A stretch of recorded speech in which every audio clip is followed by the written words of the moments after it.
So, Roger Stone, who was found guilty of basically lying to Congress, was recommended to be sentenced 7 to 9 years by a bunch of attorneys that were working the case that were connected to Mueller's probe. Now, this was an outrageous sentence. Anyone with any remote understanding of lying to Congress and the normal penalties that comes with that knows it's ridiculous. For example, James Wolfe, I believe is the guy's name, who lied to Congress about leaking information about the Russia investigation to press, he received 2 months in prison. Papadopoulos received, what, like 2 weeks or something like that. So this was an outrageous sentence, and it was because Roger Stone's been a lifelong thorn in the side of the establishment and someone who supported Trump from the get-go. So the DOJ under Barr, where these attorneys that recommended the prosecution were from, recommended re-looking at the sentence, not whether or not Stone was guilty, but just whether or not that sentence was too long and shortening that sentence. Because of this, Zelensky and 3 other attorneys that were connected to the Mueller probe resigned. They're the ones who recommended the 7 to 9 years. So I want to break this down, the reaction to it by the Democrats and the media, and what exactly is going on here. What you see over and over again is the establishment relies on process and relies on the fact that they can constantly investigate their opponents, charge them with exorbitant penalties, make sure that they bankrupt them, and if you complain about it, then all of a sudden you're guilty of a crime. We saw the exact same thing in Ukraine. We see it now occurring here. This has always been the game of them. They find some excuse to investigate you. They're investigating things that have nothing to do with the original accusation, which was interfering in the election to help Russia, or to have Russia help interfere in the election to help Trump. No one's been found guilty of that crime whatsoever connected to Trump or otherwise that's an American. So instead, they set up a trap and try to get people on process crimes, then charge them these exorbitant penalties, these exorbitant sentences, in hopes that they'll flip and give them some dirt on Trump in some way whatsoever. Even the judge in the Manafort case admitted this. Manafort sits in solitary confinement in part for things like failing to register as a foreign lobbyist. Yet the indicting documents showed that he worked with the Podesta Group, which was founded by Hillary Clinton's campaign manager. So the Podesta Group committed the exact same crime as Manafort. Yet the Podesta Group was allowed to retroactively file paperwork and face no penalties whatsoever, while Manafort sits in solitary confinement.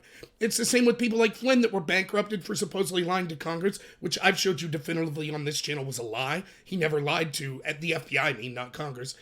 Papadopoulos, who was investigated and nearly bankrupted. Carter Page, who was spied upon, lost his rights and has been smeared for the rest of his life.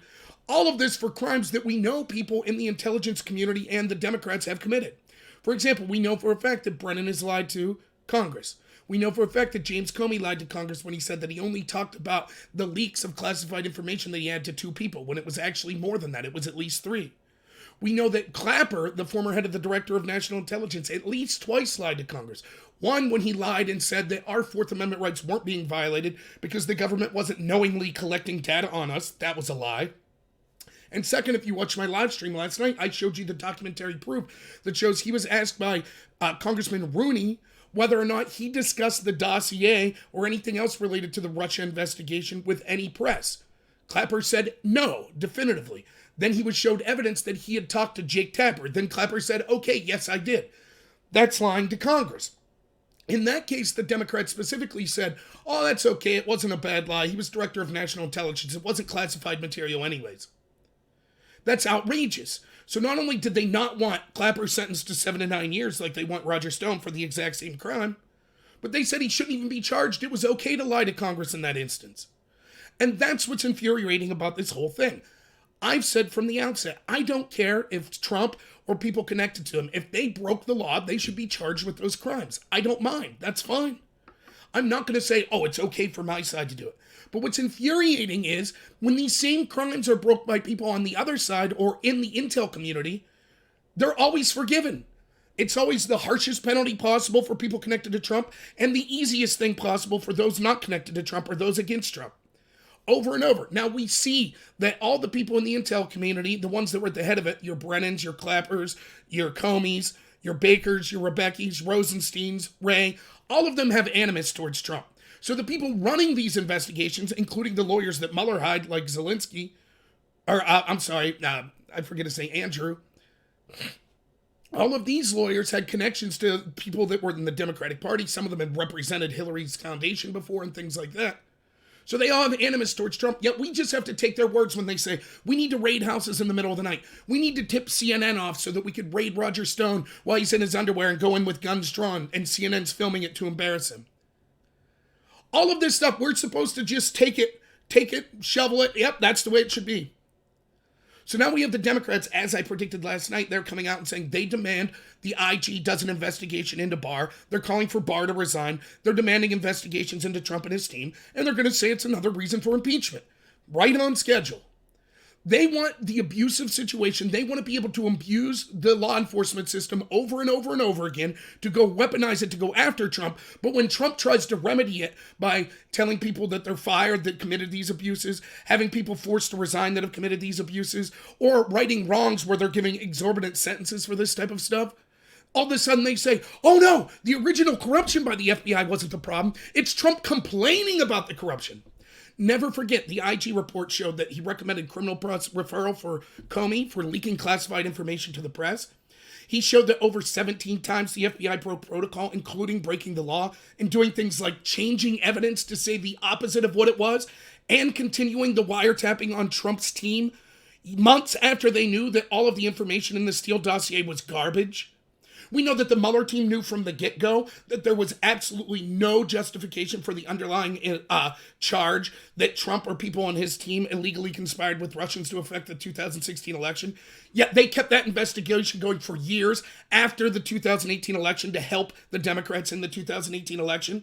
But despite all that corruption from those groups, from people connected to the Mueller team, from people connected to the FBI, where the Democrats didn't have a problem with any of that. I just did a video the other day where Hank Johnson, a Democratic congressperson, said, the same genius that thinks if you put too many bases on one side of Guam, the island will tip. He says, no problem what the FBI did. Law enforcement investigations always break the rules like that. That's no big problem. So when we have the heads of these law enforcement agents lying to Congress, it's no big deal. The Democrats say, hey, that's fine. As long as they're lying to harm Trump, no problem. But if someone allegedly lies, just remember what the lie was about that Roger Stone supposedly told. Not that he illegally conspired with Russians, not that he even conspired with WikiLeaks. He was just attempting to contact WikiLeaks to see the information they were releasing showing the corruption of the Democratic Party. Just like journalists all the time attempt to contact intel agents and get illegal leaks so that they can smear Trump. That's been a constant theme of the mainstream media in the 3 years since Trump's been president. So that's what the big lie, Roger Stone, because he lied about exactly who he contacted. Not that he did anything else illegal.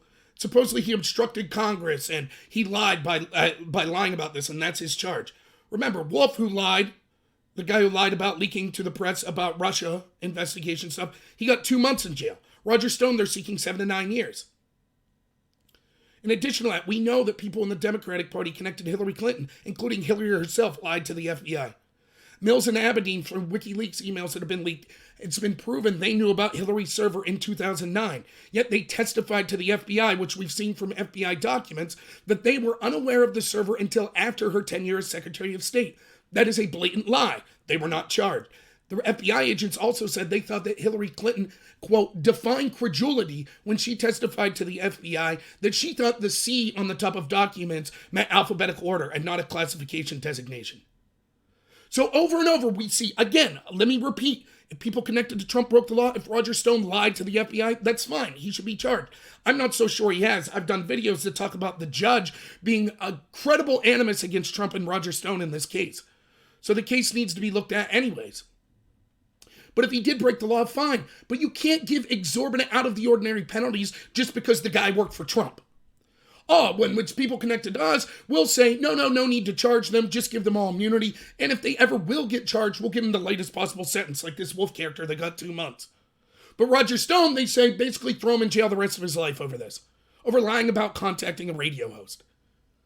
It's insane, and it shows the double standard. Yet here the media are, here the Democrats are on their high horse. They had no problem when we outlined the corruption in the IG report of the FBI. All of them made excuses and said, well, we'll do some internal discipline, that'll be that. But Trump trying to fetter out the corruption in the FBI and the DOJ and places like Mueller's team, all of a sudden, once more, that's impeachable. Barr needs to resign. They need to have total control over these levers of power.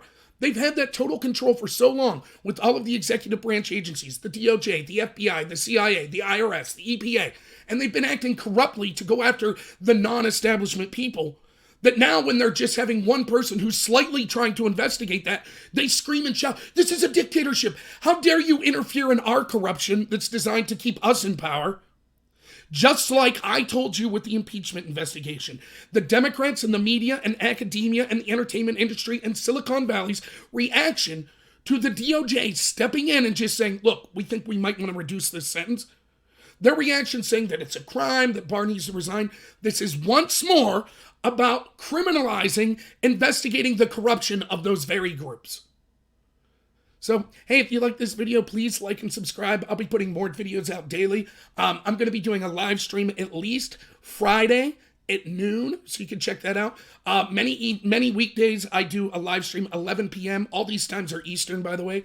So check those out. You can check the description where you can find links to me on YouTube. You can find links to me on DLive, Twitter, Twitch, BitChute. You can support me on Patreon or PayPal. Please, I'd really appreciate it. And it is important. Hit that thumbs up button and make sure you're subscribed because YouTube's taking away my subscribers. Surprise. So yeah, look for me to be putting material out in the future. So thanks so much, everyone, and have a good one.